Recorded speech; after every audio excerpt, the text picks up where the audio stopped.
محمد وآل محمد صلوات.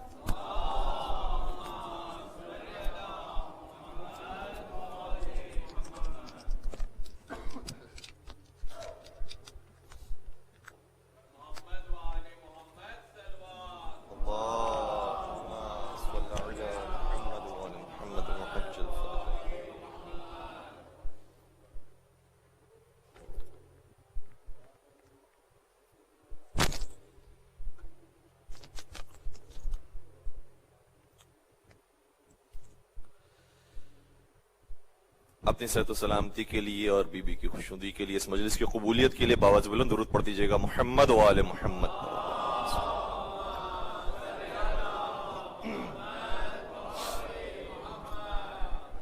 اعوذ باللہ من الشیطان الرجیم. بسم اللہ الرحمن الرحیم.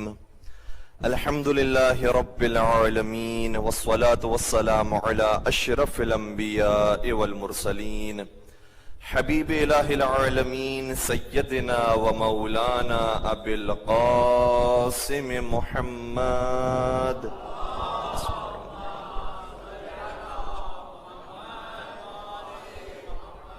وعلى اہل بیتہ الطیبین الطاہرین المعصومین المظلومین الذین اذهب اللہ عنہم الرجس وطہرہم تطہیرا.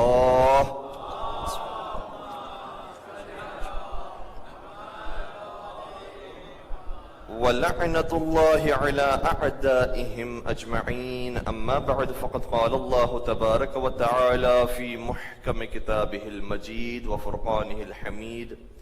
بسم الله الرحمن الرحيم.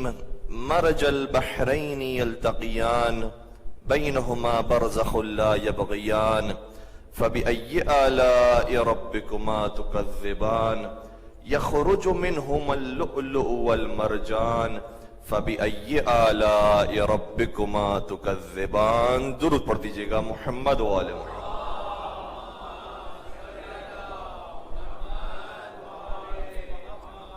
عزیزان گرامی قدر، ایام فاطمیہ کا آغاز ہو چکا ہے اور بہت بڑی سعادت کی بات ہے کہ انسان بی بی کی مجلس میں شریک ہو اور کسی بھی اعتبار سے بی بی کے لیے کوئی خدمت انجام دے سکے.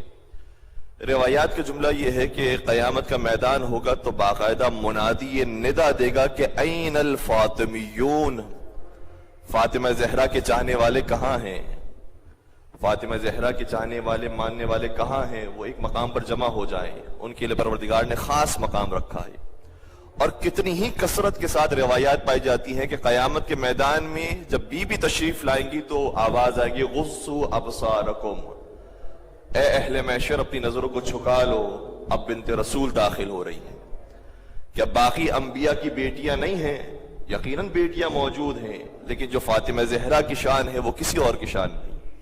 جناب مریم کبریٰ، جناب مریم سلام اللہ علیہ موجود ہے، جناب خدیجہ طاہرہ سلام اللہ علیہ موجود ہیں، جناب آسیہ سلام اللہ علیہ موجود ہے. بڑی بڑی پاک خواتین موجود ہیں، لیکن جو مقام اور جو پروٹوکول حضرت فاطمہ زہرا سلام اللہ علیہ کو نصیب ہوگا وہ کسی اور کو قیامت کے میدان میں نصیب نہیں ہوگا. اور پھر اسی طریقے سے روایات کثرت کے ساتھ موجود ہے کہ بی بی جو تشریف لائیں گی تو جس طرح سے ہم پیغمبر ان کے بارے میں کہتے ہیں کہ وہ شفیع امت ہے، وہ شافع امت ہے، امت کی شفاعت فرمائیں گے، اسی طریقے سے بلکہ شاید بعض روایات کے مطابق یہ محسوس ہوتا ہے کہ پیغمبر اپنی بیٹی سے کہیں گی بیٹی میری امت کی شفاعت کے لیے تم کیا لائی ہو؟ بیٹے تم کیسے میری امت کی شفاعت کرو گی؟ تو خود شفاعت کہ جو پوری اتھارٹی پیغمبر کے پاس ہے وہ اتھارٹی سیدہ کائنات کو دے دی جائے گی. اور پھر ظاہر سی بات ہے کہ بی بی ان افراد کی یقیناً شفاعت فرمائیں گی کہ جو خود بی بی سے دوست رکھنے والا ہو، ان سے محبت رکھنے والا ہو، ان کی اولاد سے محبت رکھنے والا ہو، ان کے چاہنے والوں سے محبت رکھنے والا ہو.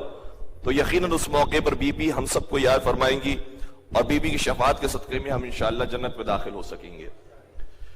تو بی بی کا یہ جو مقام اور سٹیٹس قیامت کے میدان میں ہمیں دکھائی دیتا ہے روایات کے ذریعے، ہماری آپس کی تڑپ اور بے چینی یہ ہے کہ کاش بعد وفات رسول اسی سٹیٹس کا پاس رکھا ہوتا امت نے، اور کاش جو فرمائشات پیغمبر اکرم بیان کر کے گئے تھے انہی فرمائشات کے مطابق عمل کیا ہوتا. لیکن نہ جانے یہ کہ صرف بی بی کی ان فرمائشات کا اور اسٹیٹس کا خیال نہیں رکھا گیا، بلکہ مولا سید سجاد کا یہ جملہ ہمیں نظر آتا ہے واقعہ کربلا کی بات توجہ رکھیے گا کہ اگر ہمارے بارے میں پیغمبر یہ فرما کے آتے کہ ان سے دشمنی رکھو، میری اولاد سے دشمنی رکھو، تو انہوں نے اس عمل کے بعد جتنا ظلم ہم پر کر دیا ہے اس سے زیادہ ظلم ہم سے نہیں کر سکتے تھے، جبکہ پیغمبر ہم سے یہ نہیں کہہ کر گئے تھے کہ ان سے دشمنی رکھو، یہ فرما کے گئے تھے ان سے محبت کرو، اور پیغمبر نہیں فرما کے گئے تھے بلکہ قرآن کی آیت موجود ہے کہ قُلْ لَا أَسْأَلُكُمْ عَلَيْهِ أَجْرًا إِلَّا الْمَوَدَّةَ فِي الْقُرْبَى، اے رسول اللہ فرمائیے کہ میں تم سے کوئی چیز نہیں مانگتا، میں تم سے کسی چیز کا سوال نہیں کرتا مگر یہ کہ میرے قربا سے مودت اختیار کی جائے۔ تو جب مودت اختیار کرنے کا حکم دیا گیا ہے تو یہ حال اولاد رسول کا کیا گیا ہے، اگر دشمنی کا کہا جاتا تو نہ جانے امت کیا کرتی۔ لیکن اب ہم اپنے موضوع کے اندر داخل ہونا چاہ رہے ہیں، ہمارا موضوع ہے دختر رسول اور تربیت امت۔ سیدہ کائنات نے امت کی تربیت کیسے کی ہے، اور آج ہم سیدہ کائنات کی سیرت پر عمل پیرا ہوتے ہوئے کیسے امت کی تربیت کر سکتے ہیں۔ اور تربیت کا آغاز یقیناً انسان پہلے اپنے آپ سے کرتا ہے، گھر والوں سے کرتا ہے، بچوں سے کرتا ہے، اور پھر بعد ایسے ایسے دوسروں تک پہنچتی ہے۔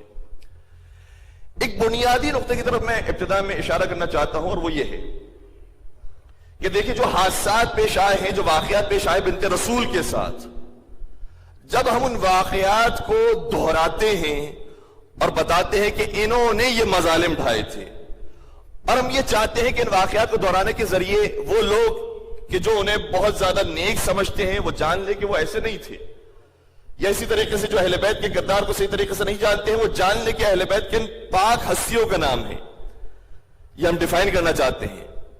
لیکن یاد رکھیے گا آج کے دور میں جو جناب سیدہ کے اوپر مظالم بیان کرنے والے ہیں انہیں اس انداز سے بیان کرنا چاہیے کہ جو سننے والے ہیں وہ واقعی سننے کے بعد مولا کائنات کے سیدہ کائنات کے چاہنے والے بنے، حقیقت کی طرف رجوع کریں، تحقیق کریں، اور اس کے بعد اصلاح کریں، ہماری بھی اصلاح ہو اور دنیا والوں کی اصلاح ہو، اور کہیں دشمنی کی فضا، کہیں عداوت کی فضا، کہیں کینہ پروری کی فضا قائم نہ ہو۔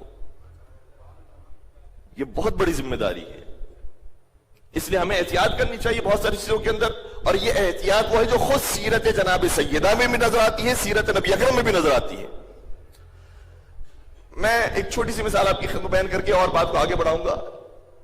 نبی اکرم مکہ کے اندر زندگی گزار رہے ہیں تو مکے کا سارا معاشرہ بت پرست ہے، ٹھیک ہے، کوئی اس کے اندر اختلاف تو نہیں ہے۔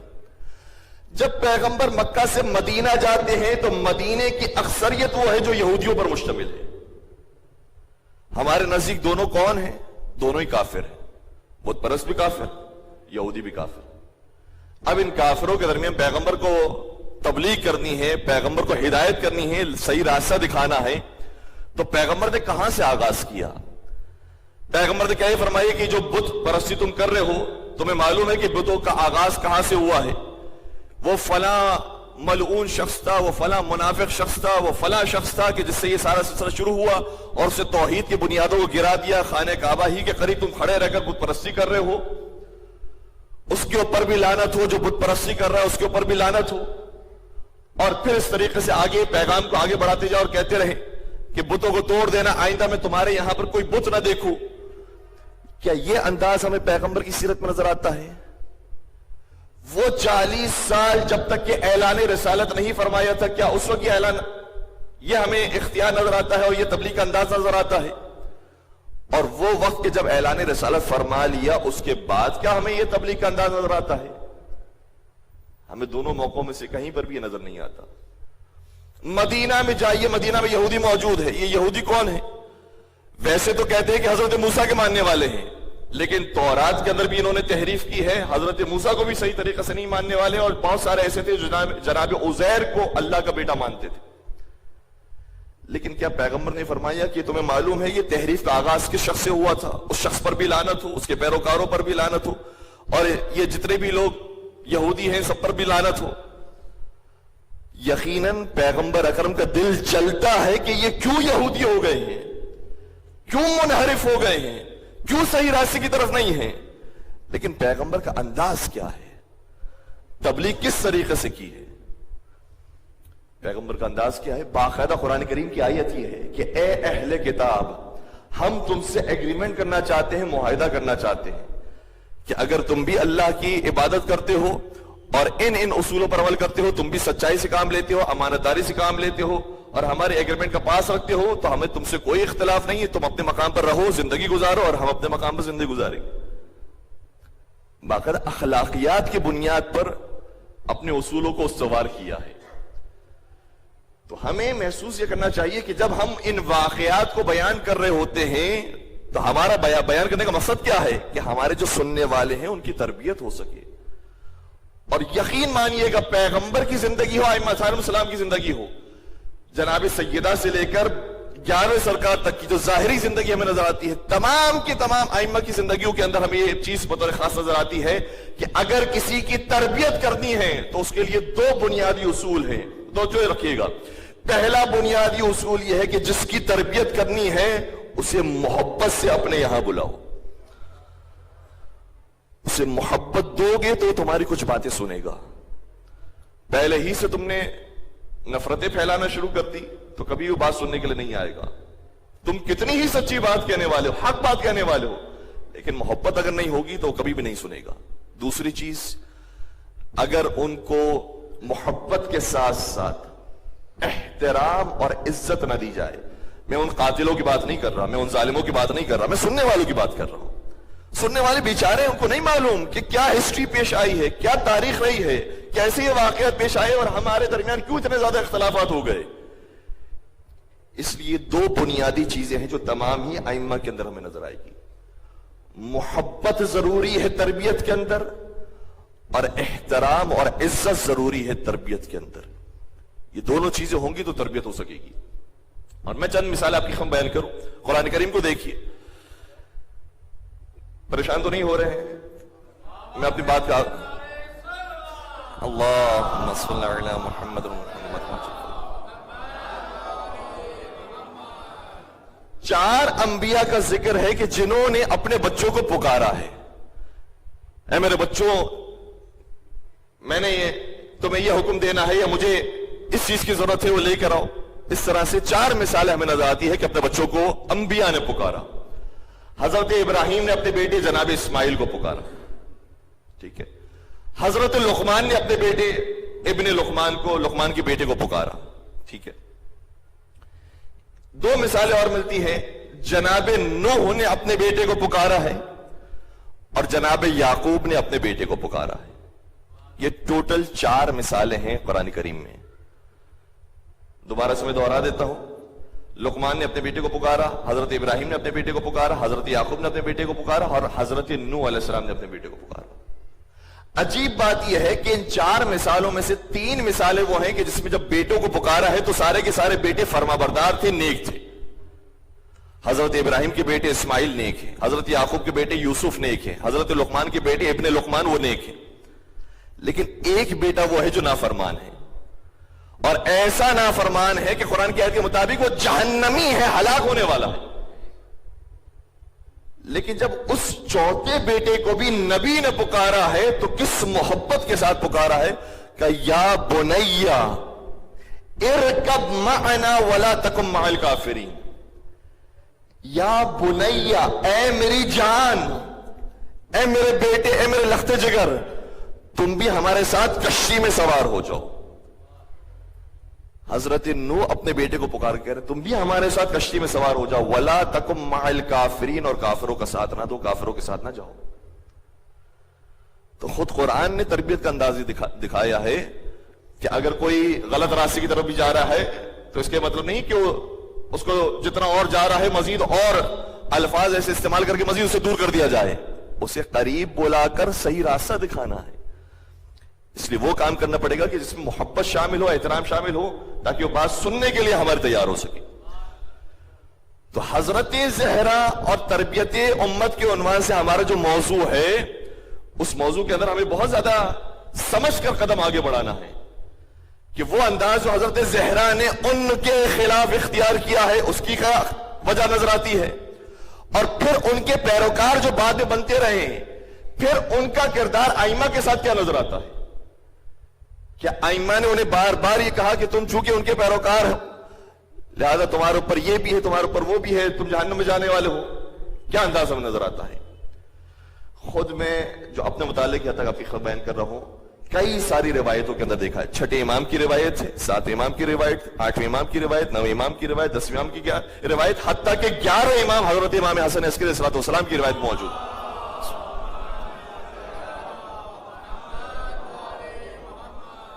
جب کسی نے آگے سوال کیا کہ ہم ان افراد کے ساتھ جو ہم سے اختلاف رکھتے ہیں ان کے ساتھ ہمارا رویہ کیا ہونا چاہیے، ہم ان کے ساتھ کس طرح سے پیش آئیں، الگ الگ ہو کر رہیں، ان کی اپنی سوسائٹی ہو، ہماری اپنی سوسائٹی ہو، وہ اپنا لین دین کرنے والے ہو، اپنے خرید و فروخت کرنے والے، ہمارے اپنا خرید و فروخت ہو، ہمارا کیا آپس میں تعلق ہونا چاہیے ان کے ساتھ؟ امام نے شاہ فرمایا، اور ایک امام نے، میں نے آپ کی خدمت میں حوالے پیش کر دیے، ایک امام نے مسلسل ائمہ سے یہ سوالات کیے گا اور اماموں نے جوابات دیے، اور آج مراجعین بھی یہی فرماتے ہیں۔ فرمایا صلو فی مساجدہم، تم نماز پڑھو تو ان کی مسجدوں میں جا کے نماز پڑھو۔ انسان حیران ہو جاتا ہے کیا فرما رہے امام؟ ہمیں اپنی مسجدیں موجود ہیں، ہم اپنی نماز الگ سے پڑھ سکتے ہیں، فرادہ پڑھ سکتے ہیں، کیا مطلب ان کے ساتھ جا کر نماز پڑھیں؟ نہ صرف یہ فرمایا کہ ان کے ساتھ جا کر نماز پڑھو، یہاں تک کہ فرمایا ان کی تشییع جنازہ میں شریک ہو۔ اور پھر بات آگے بڑھی تو فرمایا کسی اور مقام پر کہ اگر کوئی اپنی بیٹی دیتا ہے، ان سے بیٹی لیتا ہے تو اس کے اندر کوئی مذائقہ نہیں ہے، یہ حلال رشتہ ہے۔ اور مراجعین بھی سب اس بات پر متفق ہیں، کسی کا بھی کوئی اختلاف نہیں اس مورد کے اندر، کیونکہ اتنی کثرت کے ساتھ روایت موجود ہے کہ اگر کوئی ان کی مسجد میں جا کے نماز پڑھتا ہے تو نماز باطل نہیں ہے، ان کے پیچھے نماز پڑھتا ہے تو نماز باطل نہیں ہے۔ حیران ہو جاتا ہے انسان، کیا جناب سیدہ نے ان کے مقابلے پر کام کیا ہے ان کی تربیت کے لیے، امت کی تربیت کے لیے؟ کیا اولاد سیدہ نے، ائمہ علیہ السلام نے ہماری تربیت کی ہے کہ کس طریقے سے ان کے ساتھ برتاؤ ہونا چاہیے؟ اور پھر پیغمبر کا کردار اور ان سے پہلے جو انبیاء کردار ہے وہ ہمیں نظر آتا ہے، تو انسان کنفیوز ہو جاتا ہے کہ کرنا کیا ہے بالآخر؟ پیار کی زبان استعمال کرنی ہے، نفرت کی زبان استعمال کرنی ہے، کیا کرنا ہے؟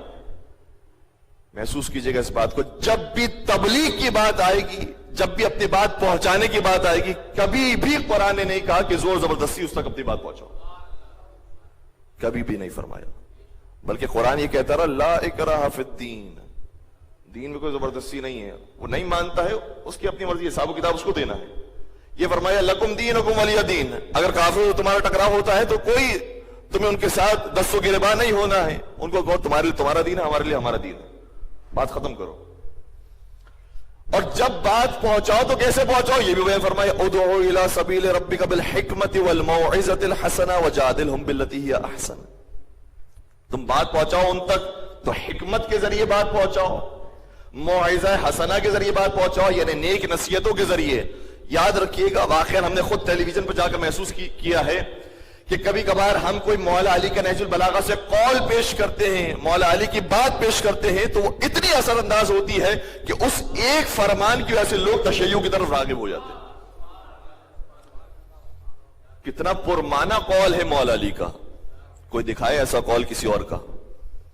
تو ہم نے کوئی اور بات نہیں کی ہے، کسی اور موضوع کو ڈسکس نہیں کیا ہے، خود اہل بیت کی جو فرامین ہیں اتنے پرمانہ ہے، موعظہ حسنہ ہے، خود بخود لوگ آ جاتے ہیں اہل بیت کے راستے کی طرف۔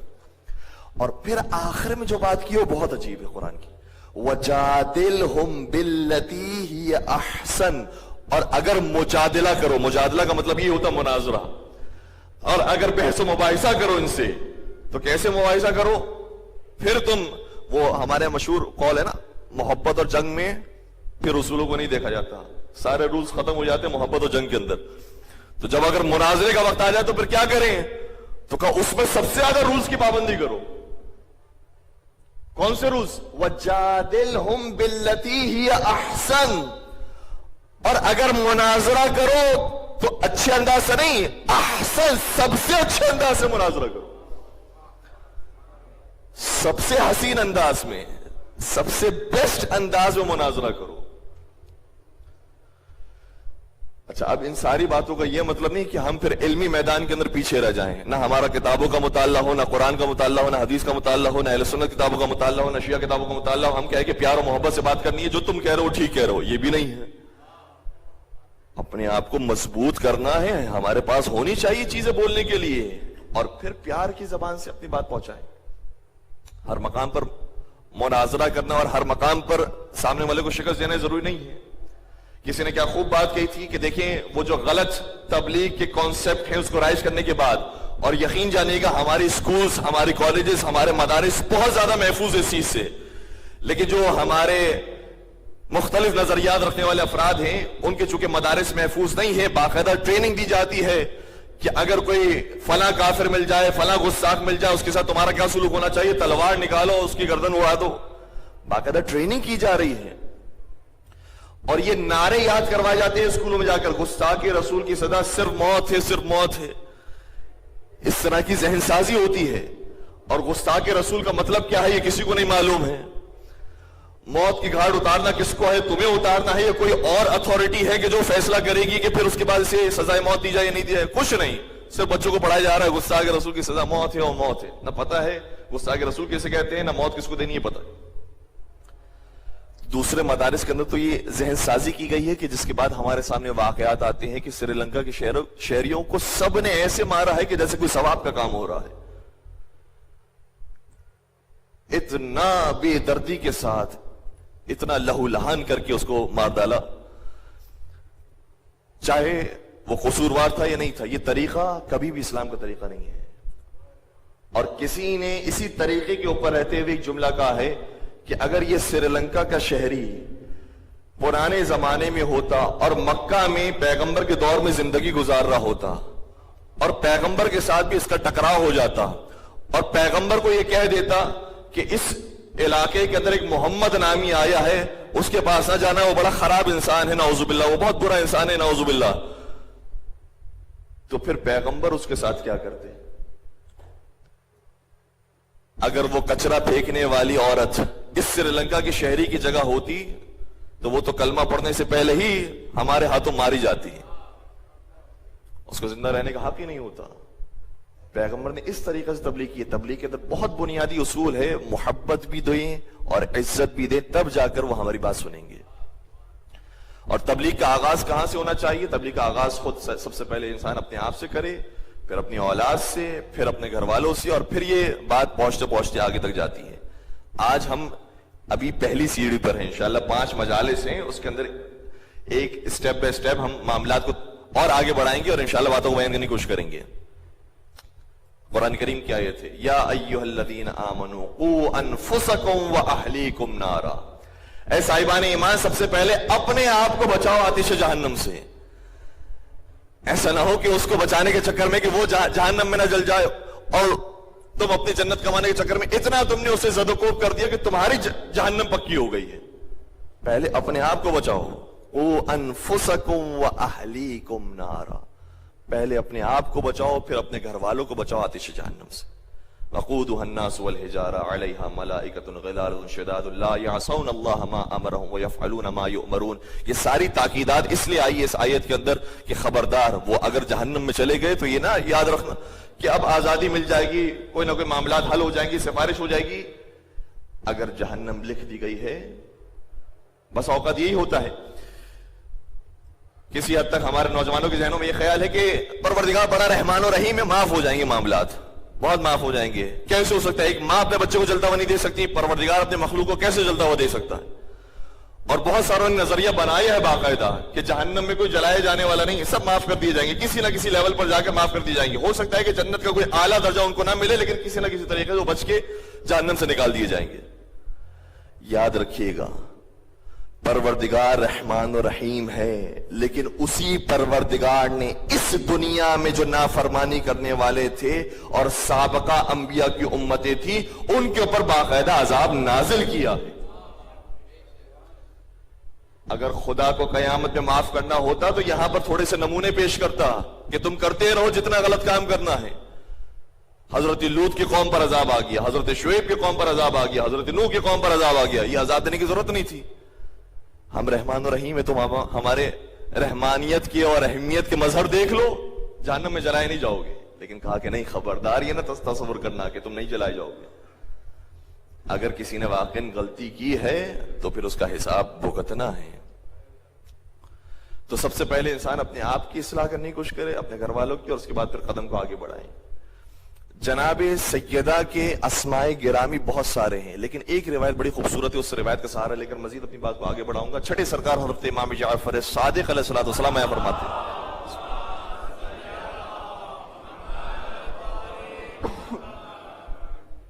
فرماتے ہیں کہ لفاطمہ تسعۃ اسماء عند اللہ، حضرت فاطمہ زہرا ہماری مادر گرامی، ان کے پروردگار کے پاس 9 نام ہیں۔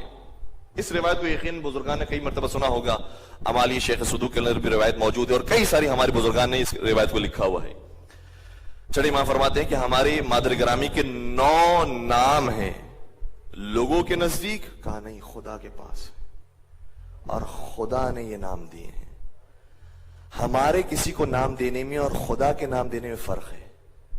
ہم اپنے بچے کو نام دیتے ہیں تو ہو سکتا ہے بچے کی ولادت ہو، ہم اس کو کریم کا نام دے دیں، لیکن وہ کریم نام کا جو بچہ آگے پیدا ہو تو وہ سب سے بڑا کنجوس نکلے۔ لیکن اگر یہ کریم کا نام خدا نے اسے دیا ہو تو خدا صرف ماضی کو نہیں دیکھتا ہے، خدا اس کے مستقبل کو دیکھ کر نام رکھتا ہے۔ ہاں، ہم بھی کبھی کبھار نام دیتے ہیں تو کس انداز سے نام دیتے ہیں کہ جیسے ہمارے یہاں پر محمد علی جناح کو قائد اعظم کہا گیا، لیکن قائد اعظم اس وقت کہتے ہیں کہ جب انہوں نے قیادت کی ہو، واقعاً ایک گروہ کی رہنمائی کی ہے، اس کے بعد ہم ان کو قائد اعظم کا نام دے سکتے ہیں، پیدا ہوتے ہی نہیں دے سکتے۔ لیکن صرف پروردگار وہ ہے جو پیدا ہوتے ہی ایسا نام دیتا ہے، جانتا ہے کہ ان کا مستقبل کیا ہونے والا ہے۔ اور یہ صرف حضرت زہرا نہیں ہے، ہمارے تمام ہی ائمہ وہ ہیں کہ جن کے نام پروردگار کی طرف سے آئے، جن کا جیسا نام ہے ویسا ہی کردار ہے۔ تو کہا کہ 9 نام ایسے ہیں کہ جو فاطمہ زہرا سلام علیہا کو پروردگار کی طرف سے نصیب ہوئے ہیں۔ سب سے پہلا نام فاطمہ، فاطمہ والصدیقہ والمبارکہ والطاہرہ والزکیہ والرضیہ والمرضیہ والمحدثہ والزہرہ، یہ 9 نام پروردگار کی طرف سے نصیب ہوئے۔ اچھا، جب ہم نام رکھتے ہیں تو جو نام رکھنے والا ہوتا ہے نا، صحیح ہے، جس کا نام رکھا گیا ہے وہ تو نہیں پتا کہ وہ کیا بنے گا، لیکن جو نام رکھنے والا ہوتا ہے جب وہ نام رکھتا ہے تو اس کے نام رکھنے سے دنیا والوں کو پتا چل جاتا ہے کہ والدین کی سوچ کیا ہے۔ صحیح ہے، ہمارے یہاں پر بچوں کے نام اگر علی رکھے گئے، محمد رکھے گئے، حسن حسین نام رکھے گئے تو خود بخود دنیا والوں کو پتا چل جاتا ہے کہ یہ کس مسئلے سے تعلق رکھتے ہیں، یہ کس کو فالو کر رہے ہیں، ان کا مکتب کیا ہے، خود بخود پتا چل جاتا ہے۔ اسی طریقے سے کچھ لوگ ہوتے ہیں کہ وہ تھوڑا سا یونیک نام رکھنے کی کوشش کرتے ہیں، تو کسی بادشاہ کا نام سوچا کہ بھئی وہ فلاں بادشاہ گزرا ہے، اس کے نام پر اپنے بچے کا نام رکھا جائے، تو پتا چل جاتا ہے کہ ماں باپ کی سوچ کیا ہے، ایک لفظ سے پتا چل جاتا ہے کہ ماں باپ کیا سوچ رہے ہیں۔ اسی طریقے سے کچھ لوگ ایسے ہیں، الحمدللہ ہمارے یہاں تو ایسا انشاءاللہ سے نہیں ہے ماحول، لیکن کسی اداکار کو، مشہور اداکار گزرا ہے، بھئی اس کے نام پر اپنے بچے کا نام رکھنا، پتا چل جاتا ہے کہ ان کے ماں باپ کیا سوچتے ہیں۔ کسی عالم کے نام پر رکھ دیا، کسی شاعر کے نام پر رکھ دیا، کسی مقدس ہستی کے نام پر رکھ دیا، جس کے بھی نام پر رکھیں، اچھا یہ ان سے انسپائر ہیں، یہ ان سے انسیت رکھتے ہیں، اور پتا چل جاتا ہے جو نام رکھنے والا ہے اس کا مائنڈ سیٹ کیا ہے۔ ٹھیک ہے، یہاں پر آ گئے، حضرت زہرا کے نام رکھے جا رہے ہیں، پروردگار نام رکھنے والا ہے، پروردگار جیسے جیسے نام حضرت زہرا کے رکھ رہا ہے اس سے ہمیں اندازہ ہوگا کہ پروردگار کا طرز فکر کیا ہے۔ نہیں پہنچے، پروردگار کس چیز کو ویلیو دیتا ہے، پروردگار کس چیز کو اہمیت دیتا ہے۔ یہ جو میں نے نام بتایا آپ کو 9 نام، بہت سارے عربوں کے اندر اور بھی نام موجود ہیں۔ یہ جو ہمارے یہاں اردو میں بھی استعمال ہوتا ہے، شکیلہ، شکیلہ کسے کہا جاتا ہے؟ جو بہت خوبصورت ہو، یا حسینہ جو بہت خوبصورت ہو، لیکن ان 9 ناموں میں آپ کو نام نظر نہیں آئے گا۔ کیوں؟ کیونکہ پروردگار اس چیز کو ویلیو نہیں دیتا کہ کون کتنا خوبصورت ہے۔ یہ بھی نام ہو سکتا ہے متمولہ، وہ جو پیسے والا ہو، مال والا ہو، وہ لڑکی، اس لڑکی کو کہا جاتا ہے متمولہ۔ لیکن پروردگار نے یہ نام نہیں رکھا، کیونکہ پروردگار کے نزدیک مال و دولت کی کوئی حیثیت نہیں ہے۔ سلطانہ بھی نام نہیں رکھا، حاکمہ بھی نام نہیں رکھا، یا جابرہ بھی نام نہیں رکھا، یہ نام نہیں رکھے۔ اس سے پتہ چلتا ہے کہ پروردگار کن چیزوں کو اہمیت دے رہا ہے، اس سے طرز فکر سمجھ میں آ رہا ہے۔ پروردگار نے نام رکھے، سب سے پہلا فاطمہ۔ فاطمہ کے کئی معنی ہیں، میں اس پر گفتگو نہیں کر رہا۔ والصدیقہ، یہ خاتون وہ ہیں جو بہت سچ بولنے والی ہیں. پتا چلا پروردگار کے نزدیک سچ کی کتنی اہمیت ہے.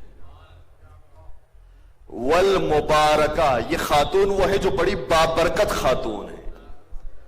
اور میں اس پر انشاءاللہ مزید اور گفتگو کرنے کی کوشش کروں گا. ہمارے یہاں برکت کا لفظ بہت ادا کیا جاتا ہے، لیکن برکت کا مطلب کیا ہے یہ ہمارے نوجوانوں کو بالخصوص نہیں معلوم. برکت کا مطلب کیا ہے؟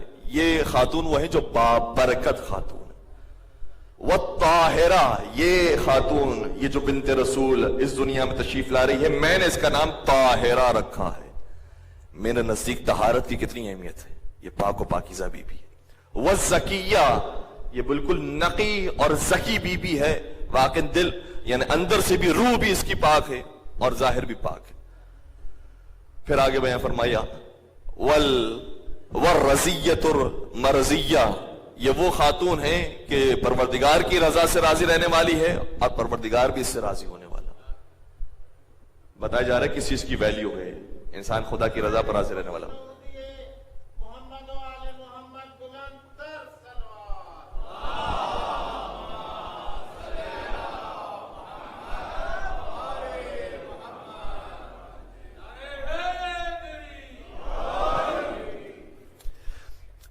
والرضیۃ المرضیہ. پھر آگے شاہ فرمائے والمحدثۃ والزہرا، اور یہ بی بی ہیں کہ جو محدثہ ہیں. محدثہ کے بھی کئی سارے معنی کیا گئے ہیں، جس میں سے ایک اہم ترین معنی جو خود امام خمینی نے بھی جو بیان کیا تو اس طریقے سے بیان کیا کہ میرے نزدیک حضرت زہرا کی سب سے بڑی فضیلت یہ ہے کہ پیغمبر کے وصال کے بعد ملائکہ آتے تھے اور زہرا سے گفتگو کیا کرتے تھے. تو ملائکہ جس سے گفتگو کرے اسے محدثہ کہا جاتا ہے. یہ ان سے آ کر گفتگو کرتے تھے. والزہرا، اور سیدہ کائنات وہ ہیں کہ جو زہرا ہے. یہ جو 9 نام ہے اس سے پتہ چلتا ہے کہ پروردگار کے نزدیک کس کی اہمیت سب سے زیادہ ہے، کن چیزوں کی اہمیت سب سے زیادہ ہے. اور پھر مبارکہ کے لفظ کے اوپر ہم دوبارہ سے آئیں. مبارکہ کا مطلب کیا ہے؟ مبارکہ کا مطلب میں آسان سے لفظ پیش کروں اپنے نوجوانوں کو، انشاءاللہ سب بات کلیئر ہو جائے گی. برکت اسے کہا جاتا ہے کہ جو بظاہر کوئی چیز ہو، کوئی عمل ہو جس کو ہم کہتے ہیں بابرکت عمل ہے. کوئی بھی عمل یا کوئی بھی چیز جس کو ہم کہیں کہ بہت بابرکت ہے، دکھنے میں بہت چھوٹی ہو لیکن اس کی افادیت بہت زیادہ ہو. یعنی جس کی کوانٹٹی بہت کم ہو، کوالٹی بہت زیادہ ہو، اس کو کہا جاتا ہے یہ بابرکت ہے. کوئی عمل اگر ہو، چھوٹا عمل ہے لیکن اس کی افادیت بہت زیادہ ہے.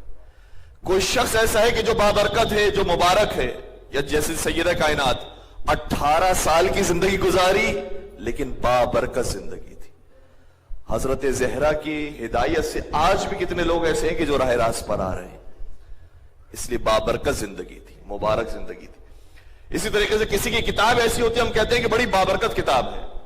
کیوں؟ کیونکہ ہے اتنی کتاب جتنی مارکیٹ میں دوسری کتابیں موجود ہیں، لیکن نہیں، اس سے فائدہ اٹھانے والے لوگ جتنے ہیں اتنے کسی اور کتاب سے فائدہ اٹھانے والے نہیں. جیسے کہ کتاب مفاد الجنان. مفاد الجنان وہ کتاب ہے کہ جو بابرکت کتاب ہے. وہی کتاب، اسی لیول کی کتاب یا اس سے چھوٹی کتاب بہت ساری مارکیٹ میں موجود ہے لیکن کوئی اس کو پرچیز نہیں کرتا. سب مفاد الجنان کو پرچیز کرتا. مفاد الجنان میں ایسی کیا چیز ہے؟ بابرکت ہے. اور جو عمل خدا کے لیے ہو جائے وہ بابرکت ہو جاتا ہے. خدا لامحدود ہے، جو عمل خدا کے لیے ہو جائے اس عمل کو بھی پروردگار لامحدود بنا دیتا ہے. اور یہ بھی بات ہے کہ شیخ عباس قمی نے واقع جہاں پر اپنے پورے خلوص کا اظہار کیا ہے اس کتاب کے لکھنے کے اندر، کوئی لالچ نہیں، کوئی طمع نہیں، کوئی نام نہیں، کچھ نہیں، صرف پورا خلوص تھا کہ جس طرح سے میں دعاؤں پر عمل کر رہا ہوں اس طریقے سے دنیا والے بھی معرف حاصل کریں اور پھر دعاؤں کو پڑھنا شروع کریں. اس نیت سے انہوں نے کتاب مفاد الجنان لکھی پورے خلوص کے ساتھ. ایک ان کا خلوص تھا جس کی وجہ سے یہ دعا بابرکت، یہ کتاب بابرکت بنی ہے. دوسری بات خود شیخ عباس قمی نے اپنے بیٹے کو بیان کی، کہا کہ یہ کتاب بابرکت بننے کی وجہ یہ ہے کہ میں نے یہ کتاب ہدیہ کی تھی بنت رسول حضرت فاطمہ زہرا السلام علیہ.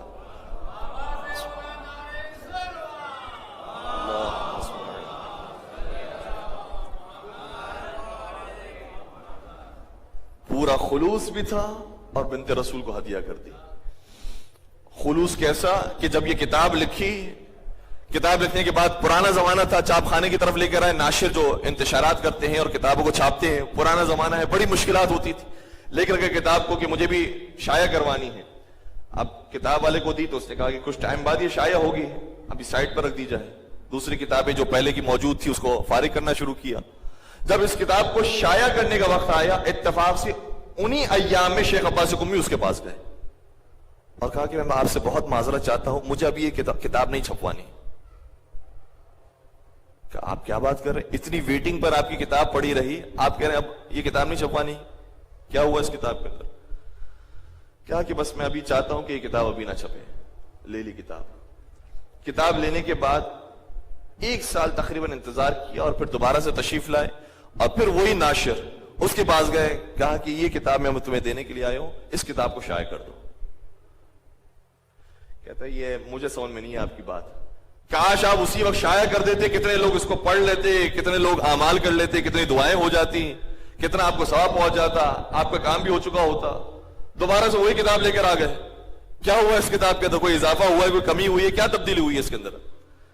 شیخ عباس قمی نے کہا کہ نہیں، تبدیلی تو کچھ بھی نہیں کی ہے میں نے، لیکن اب اسے تم شائع کر دو اگر شائع کر سکتے ہو. کہا کہ مجھے بات آپ کی سمجھ نہیں آیا، بتایا تو اسے کیا آپ نے اس 1 سال کے اندر؟ شیخ عباس قمی کہتے ہیں کہ جب میں نے کتاب لکھ دی تو میرے ذہن میں خیال آیا کہ میں نے اس کے اندر اتنی دعائیں لکھی، اتنی نماز لکھی، اتنے اعمال لکھے کہ اگر میں کسی ایک عام انسان کو دوں گا اور وہ یہ اس کتاب پر عمل کرنا شروع کرے گا تو اس کی ساری زندگی دعاؤں میں اور اعمال میں گزر جائے گی. تو میں ذرا چیک تو کروں کہ اس پر عمل کیا بھی جا سکتا ہے یا میں نے ایسی روایتوں کو جمع کر کے کتاب لکھ دی ہے. تو میں نے 1 سال تک خود اس کتاب پر پہلے عمل کیا اور میں نے دیکھا کہ ہاں میں عمل بھی کر سکتا ہوں اور میری روزمرہ کی روٹین اتنی زیادہ متاثر بھی نہیں ہوتی، تو اس کتاب پر عمل کرنا ممکن ہے. اب میں نے جب یقین حاصل کر لیا تو اب میں تمہیں شائع کرنے کے لیے دے رہا ہوں کہ اب اسے شائع کرو تاکہ دنیا بھی اس پر عمل کرے. یہ شیخ عباس قمی خود عمل کیا ہے اور اس کے بعد دوسروں کی تربیت کی ہے. اور پھر شیخ عباس قمی جب زندگی کے آخری ایام آ گئے، بہت زیادہ اہل بیت سے لگاؤ رکھتے تھے. کئی سارے ان کے واقعات ہیں. کربلا میں ان کی قبر، نجف اشرف میں ان کی قبر مطہر موجود ہے، اور خود ان کے صاحبزادے نے، بیٹے نے آ کر اپنے باپ سے جب یہ سوال کیا تھا، خواب میں جب انہیں نظر آئے، سوال کیا کہ بابا جان کیا حالت ہے آپ کی قبر کے اندر؟ تو کہا کہ بیٹا میں تمہیں کس دل سے بتاؤں اور کس خوشی کے ساتھ میں بتاؤں کہ میں جب قبر میں گیا ہوں تو 3 مرتبہ اب تک حسین ابن علی میرے پاس آ چکے ہیں اور اپنی زیارت مجھے کروائی ہے. تو شیخ عباس قمی اس لیول کے عالم دین، محبت اہل بیت بہت زیادہ تھی. زندگی کے آخری ایام میں جب ان سے لوگ ملنے کے لیے آئے، علماء ملنے کے لیے آئے، تو رونے لگے، کہنے لگے کہ اب میں اس پوزیشن میں نہیں ہوں کہ میں خود زیارت پر جا سکوں، چل کر میں امام رضا کی زیارت کر سکوں، باقی مقامات کی زیارت پر جا سکوں. کاش پروردگار مجھے اور طاقت دیتا، توانائی دیتا تو میں خود ان کے روضے پر حاضری دیتا اور زیارت پر جاتا. ظاہر جو آئے تھے، جو جانے والے تھے، ان سے کہا کہ آپ کم از کم ہمیں زیارتوں میں یاد رکھیے گا، ہمارے بھی سلام ہمارے مولا کو پہنچائیے گا. تو کسی صاحب نے بڑی خوبصورت بات کی، کہا کہ شیخ عباس قمی آپ پریشان کیوں ہوتے ہیں؟ جتنے زائرین زیارت کرنے جا رہے ہیں سب کی بغل کے اندر ایک شیخ عباس قمی موجود ہے، آپ کی زیارت ویسے ہی ہو رہی ہے. شیخ عباس قمی محبت اہل بیت رکھنے والے تھے اور خلوص کے ساتھ عمل کیا، بابرکت عمل بن گیا. تو کسی کی کتاب بابرکت ہوتی ہے، کسی کی زندگی بابرکت ہوتی ہے، کسی کا کوئی عمل بابرکت ہوتا ہے، کسی کا مال بابرکت ہوتا ہے. دیکھیں یہ ساری چیزیں جو میں نے آپ کی خدمت بیان کی ہے، یہ ساری نعمتیں ہیں.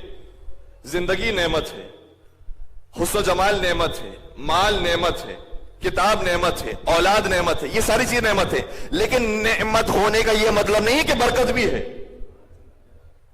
نعمت اور چیز ہے، برکت اور چیز ہے. خدا نے نعمتیں ہمیں بہت سی دی ہیں، کاش جتنی نعمتیں دی ہیں وہ سب کی سب بابرکت بھی ہو جائیں.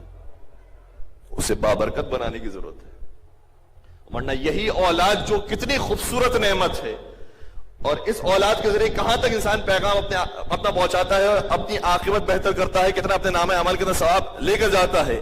لیکن کبھی کبھار یہی اولاد وہ ہوتی ہے جو نعمت تو ہے لیکن انسان کے لیے باعث زحمت بن جاتی ہے. نہج البلاغہ کا مولا متقیان امیر المؤمنین حضرت علی ابن ابی طالب صلی اللہ علیہ وسلم کو جملہ کی خدمت ہدیہ کا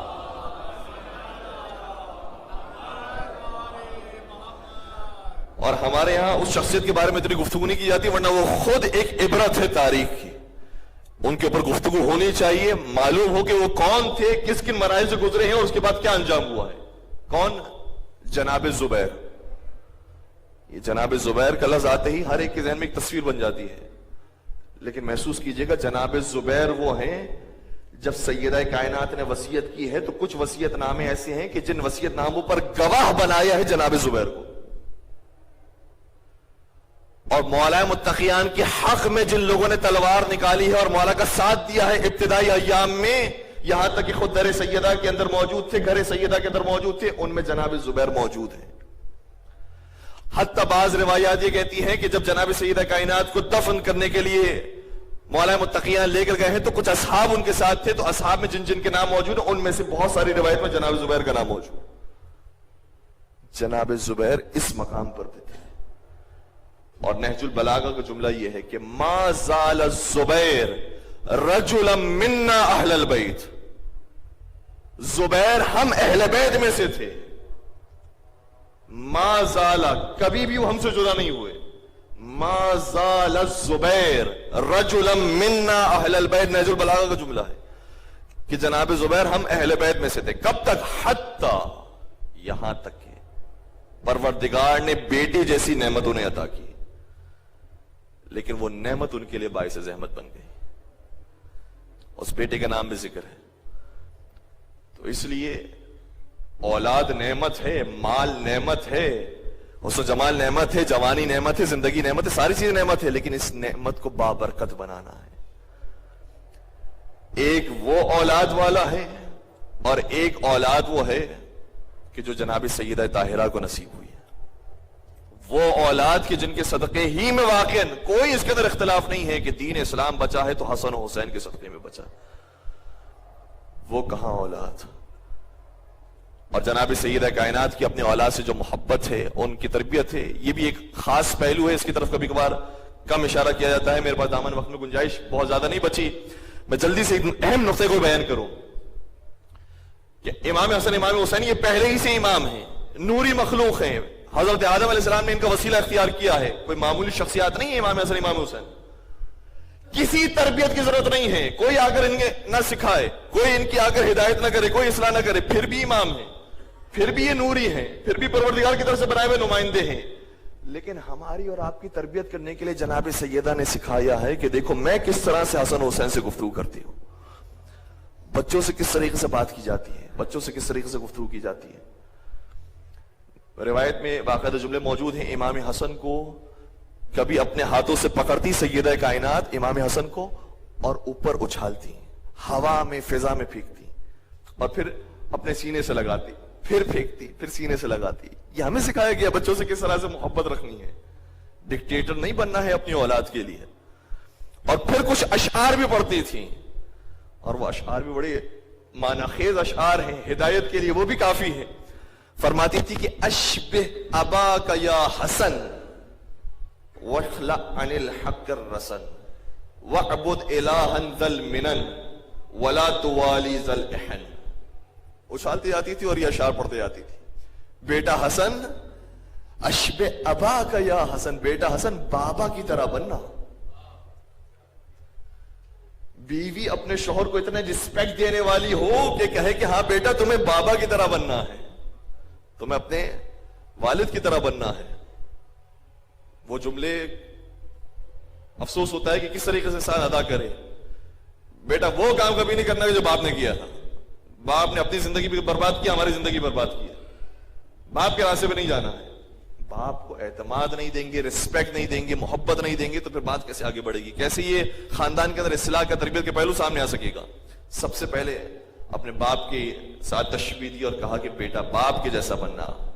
اشبہ اباک یا حسن واخلع عن الحق الرسن. اور بیٹا حسن حق کے اوپر اگر رسن بن جائے تو اس رسن کو تمہیں کھولنا ہے، حق کو آزاد کرنا ہے، حق کا ساتھ دینا ہے. وَعْبُدْ إِلَٰهًا ذَا الْمِنَنِ. اور پرستش کرنی ہے، عبادت کرنی ہے تو اس معبود کی کرنی ہے جس نے نعمتیں دی ہیں. تھک تو نہیں گئے ہیں؟ میں بات کو ختم کر دیتا ہوں. اللہ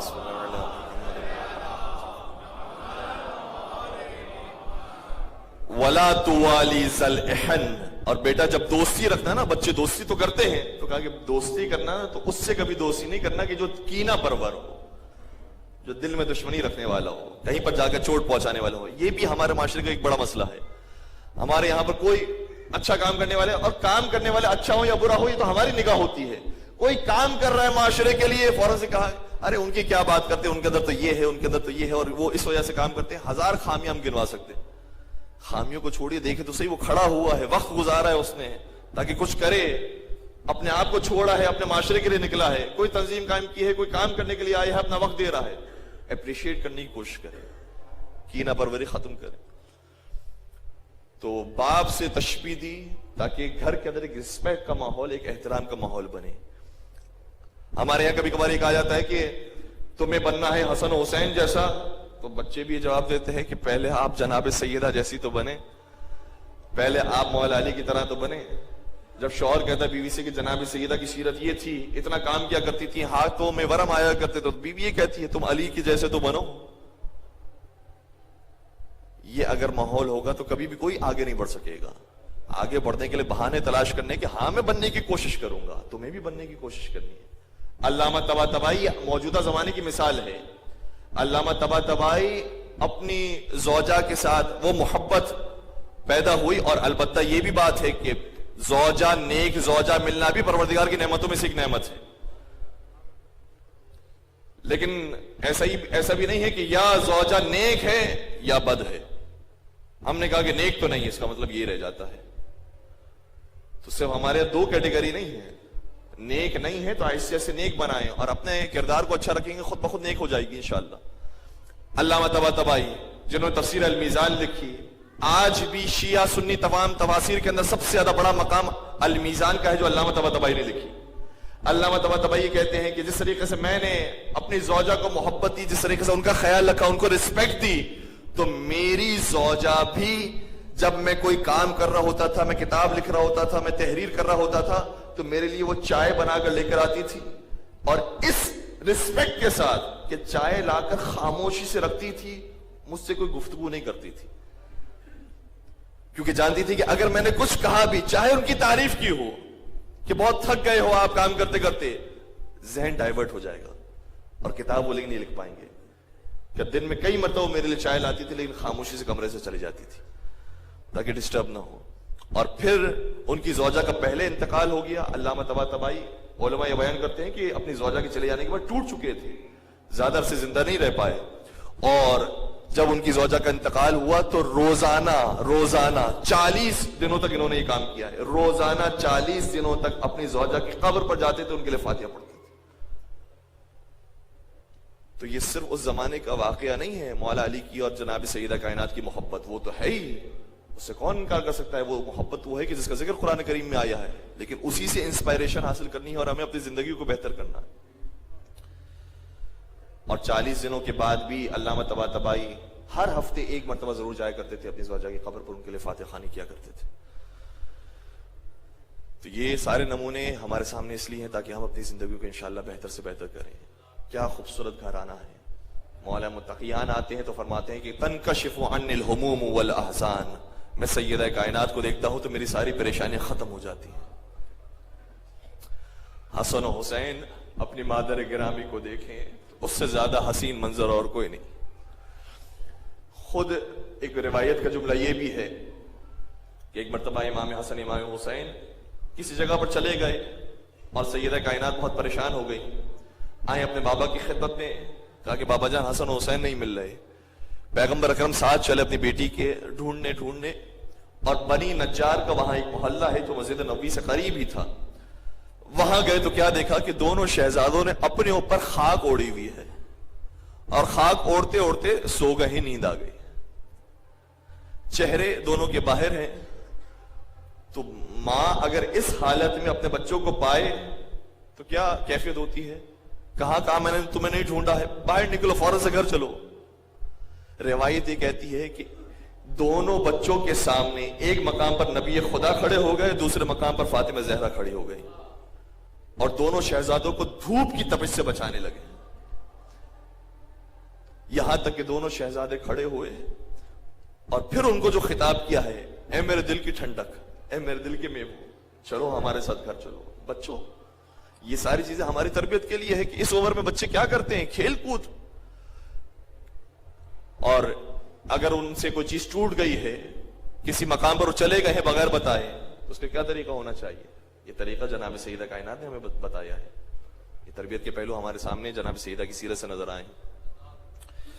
بس عزیزوں، یہ ایک مرحلہ ہے کہ جناب سیدہ کائنات نے کتنی محبت دی تھی اپنے بچوں کو، اپنے گھر والوں کو، تمام عالم اسلام کو۔ کتنی خواتین تھی کہ جو جناب سیدہ سے فیض حاصل کرتی رہی، لیکن جب جناب سیدہ کو ان کی مدد کی ضرورت پیش آئی تو نہ صرف یہ کہ کوئی باہر نکل کر معذرت خواہی نہیں کرتا ہے، بلکہ سیدہ کے لیے دروازوں کو بھی بند کر دیا۔ سیدہ ہم آپ کو جواب بھی نہیں دینا چاہتے، دنیا کبھی رخ پھیرتی ہے تو ایسے بھی پھیرتی ہے۔ سیدہ ہم آپ کو جانتے نہیں ہیں، آپ کو جواب بھی دینا نہیں چاہتے۔ بس عزیزو، وہ بی بی کہ جن کے احترام کے لیے کائنات کا رسول کھڑا ہو جاتا تھا، وہ بی بی کہ جن کے دستبوسی کائنات کا رسول کیا کرتا تھا، وہ بی بی کہ جن کے اپنے مسند پر لا کر رسول اکرم بٹھایا کرتے تھے، بس وہ بی بی اب گھر سے باہر نکلتی ہے اور انصار کے گھروں میں جاتی ہے، مدینے والوں کے گھروں میں جاتی ہے، لیکن اب کوئی جواب نہیں دیتا، اب کوئی مدد کے لیے نہیں آتا۔ سنیں کہ تاریخ کے اندر میں نے بہت ساری روایتیں پڑھی ہے، اور یہ بھی علماء کرام کی تحقیق ہے کہ شاید 3 مرتبہ در سیدہ پر حملہ ہوا ہے۔ 3 مرتبہ امتی آئے ہیں۔ ایک مرتبہ جب وفات رسول اکرم ہو گئی تو اسی ہفتے تقریباً 3-4 دن گزرنے کے بعد آئے در سیدہ پر، علی کو گھر سے باہر نکالو، علی کی بیعت کرنا چاہتے ہیں، علی سے بیعت لینا چاہتے ہیں، علی کو گھر سے باہر نکالو۔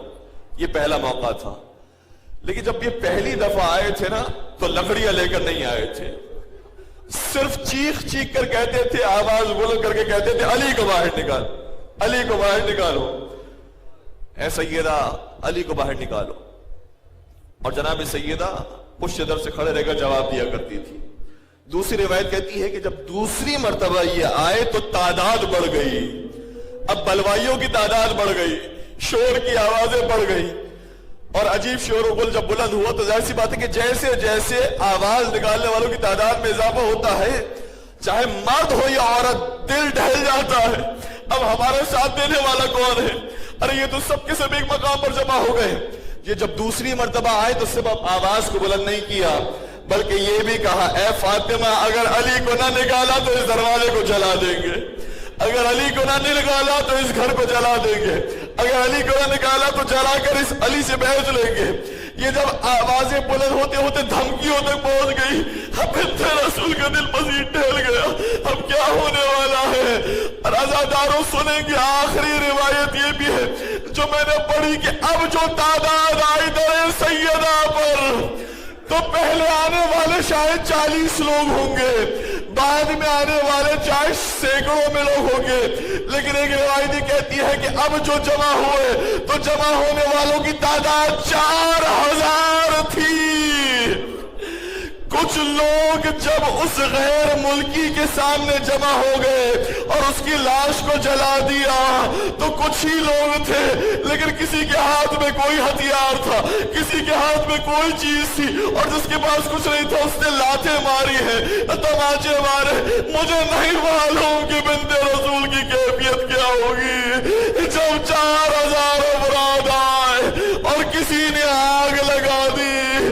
سیدہ کہتی رہی، جانتے ہو یہ دروازہ کون ہے؟ جہاں پر رسول خدا بھی آتے تھے تو سلام پیش کرتے تھے۔ میرے گھر کے اندر داخل نہ ہونا، لیکن قسم ہو گیا کسی نے دروازے کو دھکا دیا، بنت رسول دیوار کے درمیان کچل گئی۔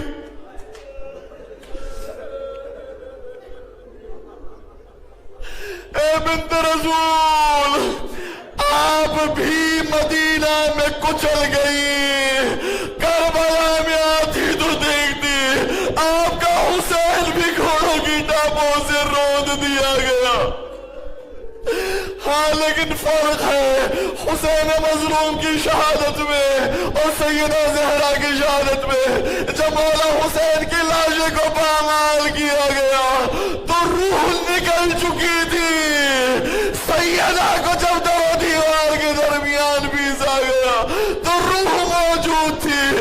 بلکہ روح محسن بھی موجود تھی. ہائے محسن بھی مارے گئے, سیدہ بھی شہید.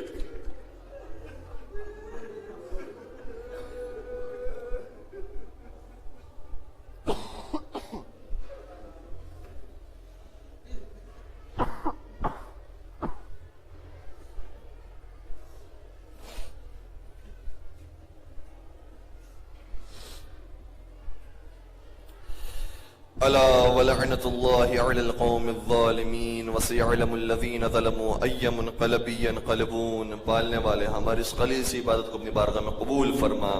پالنے والے ہم گنہگار, میں اپنی بات کروں, میں گنہگار آنکھوں سے جو میرے آنسو بہے ہیں اور آپ تمام کے جو آنکھوں سے آنسو بہے, پروردگار ان تمام آنسو کو رومال حضرت سیدہ کائنات میں جگہ نصیب فرما. پالنے والے ان آنسو کی برکت سے ہم تمام کی جائز شرعی حاجات کو پورا فرما. پالنے والے چاردہ معصومین کی زیارتوں سے ہم سب کو مشرف فرما. بالخصوص جنت البقیع کی زیارت سے, مدینے کی زیارتوں سے مشرف فرما. پالنے والے بحق محمد و آل محمد جنت البقیع کے مسمار مزارات کی تعمیر نو کے اسباب جلد جلد پیدا فرما. پالنے والے چاردہ معصومین کی شفاعت سے ہم سب کو بہرمن فرما. پالنے والے قبر کی پہلی رات مولا متقیان بنجتن پاک کی زیارت ہم سب کو نصیب فرما. پالنے والے جو رزق کی پریشانی مبتلا ہے ان کے لئے رزق حلال عطا فرما. پروردگار جتنے مریض بیمار ہیں تمام کو شفاء کامل اور عاجلہ نصیب فرما. پالنے والے تمام امت اسلامیہ کی حفاظت فرما. امت اسلامیہ کو اتحاد اور استحکام نصیب فرما. ملک پاکستان کو استحکام عطا فرما. پالنے والے اس عزا خانے کو اور تمام عزا خانوں کو دن دگنی رات چگنی ترقی عطا فرما.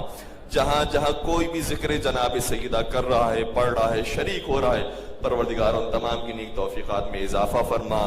پروردگار ان تمام کی کوششوں کو اپنی بارگاہ میں قبول فرما اور جناب سیدہ کے آخری فرزند حضرت حجت ابن الحسن کے ظہور میں تعجیل فرما. ہمیں ان کے عاشقین, محبین, چاہنے والوں میں شمار فرما. ایک سورہ فاتحہ کی درخواست ہے. مرحوم شہید حمید علی بوجانی, دوست محمد بوجانی, ولایت حسین ایویڈی, مولانا ہاشم رضا جعفری, فیروزہ بانو بنت بچو بھائی, عابدہ بنت دوست محمد, رمضان علی ابن بہادر علی, محمد علی دھانجی ابن غلام حسین دھانجی, شیرین بائی بنت معصومہ بانو اور لاکھانی فیملی کے تمام مرحومین, دھنجی, پنجوانی, نایانی, بوجانی, دیوجانی, واڈیا, راجانی, لالجی فیملی کے تمام مرحومین کے لیے اور شہدائے ملت جعفریہ, علماء کرام, حاضرین کے مرحومین و مرحومات اور کل مومن و مومنات کے لیے. رحم اللہ من قرأ الفاتحہ. بسم اللہ الرحمن الرحیم. الحمدللہ رب العالمین الرحمن الرحیم مالک یوم الدین ایاک نعبد و ایاک نستعین اهدنا الصراط المستقیم صراط الذین انعمت علیہم غیر المغضوب علیہم ولا الضالین. بسم اللہ الرحمن الرحیم.